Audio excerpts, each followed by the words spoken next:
Hello అండి, అందరికీ నమస్కారం. Welcome to my channel. ఈ రోజు మన రెసిపీ వచ్చేసి ఎగ్ బిర్యానీ అండి. బిర్యానీ తినాలి అనుకునేటప్పుడు ఒక్కసారి నేను చెప్పినట్లు ఈ ఎగ్ బిర్యానీ ట్రై చేసి చూడండి. ఒక్కసారి చేశారు అంటే మీ ఇంట్లో వాళ్ళందరూ కూడా ప్రతిసారి బిర్యానీ చేయమని అడుగుతారు. చేయడం కూడా చాలా ఈజీ అండి. చిన్నపిల్లలు కూడా ఒకసారి చూసారంటే గనక ట్రై చేసేస్తారు. అంత ఈజీ ప్రాసెస్ అన్నమాట. ఈ విధంగా ట్రై చేసి చూడండి, టేస్ట్ మాత్రం అదిరిపోతుంది. వీడియోని ఎక్కడ కూడా స్కిప్ చేయకుండా చూడండి. వీడియోని లైక్ చేయండి. ఎంతో టేస్టీగా ఉండే ఎగ్ బిర్యానీ ఎలా తయారు చేసుకోవాలో ఇప్పుడు చూద్దామండి. ఒక గిన్నెలోకి రైస్ వేసుకుందామండి. నేను ఇక్కడ 750 గ్రాములు బాస్మతి రైస్ అయితే వేస్తున్నానండి.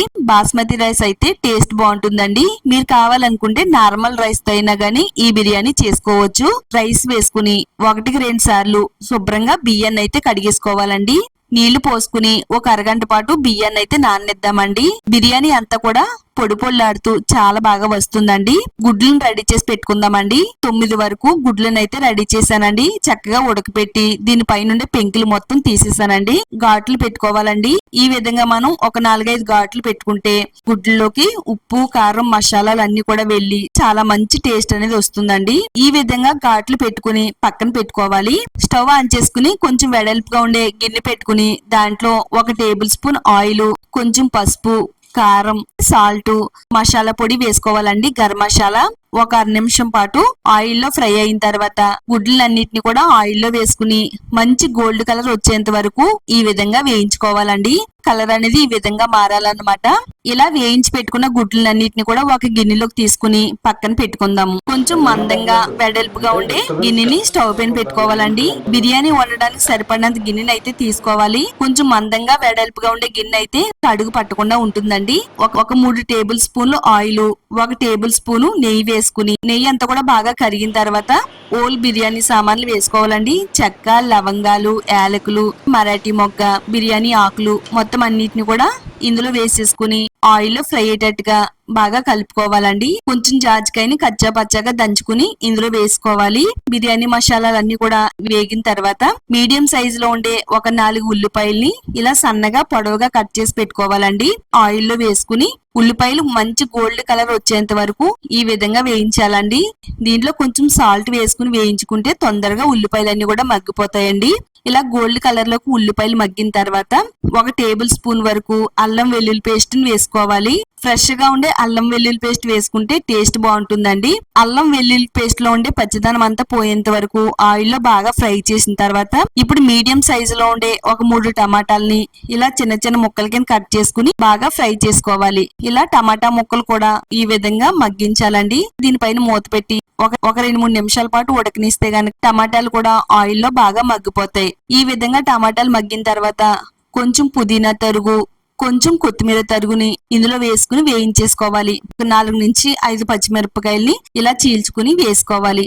పచ్చిమిరపకాయలు కూడా 1 నిమిషం పాటు ఆయిల్లో ఫ్రై అయిన తర్వాత ఒక 1/2 టేబుల్ స్పూన్ పసుపు, 1 టేబుల్ స్పూన్ కారము, 1 టేబుల్ స్పూన్ గరం మసాలా పొడి, 1/2 టేబుల్ స్పూన్ జీలకర్ర పొడి, 1 టేబుల్ స్పూన్ ధనియాల పొడి మొత్తం ఈ పొడులన్నిటిని కూడా ఇందులో వేసుకుని 2 నిమిషాల పాటు చక్కగా ఆయిల్లో బాగా వేగనివ్వాలండి. ఈ మసాలాలన్నీ కూడా ఆయిల్లో బాగా వేగితే చాలా మంచి టేస్ట్ అనేది వస్తుంది. కలుపుతూ అన్నిటిని కూడా బాగా వేయించేసుకున్న తర్వాత ఒక 2 గరిటెలు పెరుగుని వేసుకోవాలండి.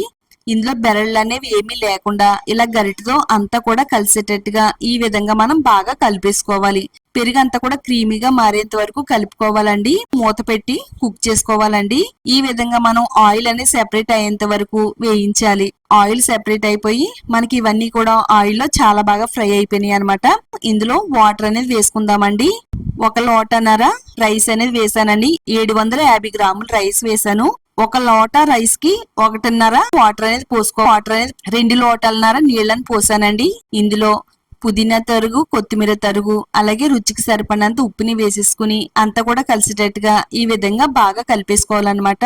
దీనిపైన మూత పెట్టుకుని ఈ వాటర్ ని బాగా మరగనివ్వాలండి. చాలా సింపుల్ ప్రాసెస్ అండి. మనం దమ్ము వేయవలసిన పని లేకుండా డైరెక్ట్ గా ఈ విధంగా ట్రై చేసినట్టయితే చాలా సింపుల్ గా మనం ఎగ్ బిర్యానీ అనేది చేసేసుకోవచ్చు. ఈ వాటర్ అంతా కూడా బాగా మరిగిన తర్వాత బాస్మతి రైస్ అయితే నీళ్ళలో నానబెట్టి పక్కన పెట్టాం కదా, దీంట్లో ఉండే వాటర్ అంతా కూడా స్ట్రైన్ చేసేసుకుని ఈ నానబెట్టుకున్న బాస్మతి రైస్ ని ఇందులో వేసేసుకోవాలండి. అంతా కూడా బాగా కలుపుకోవాలి. మరీ ఎక్కువగా కలపకూడదండి. మనం ఎక్కువగా కలుపుతున్నట్టయితే రైస్ విరిగిపోతుంది. ఉప్పు సరిపోయిందో లేదో కూడా సరి చూసుకోవాలి. నెక్స్ట్ ఇప్పుడు ఒక నిమ్మకాయని ఇందులో పిండుకోవాలండి.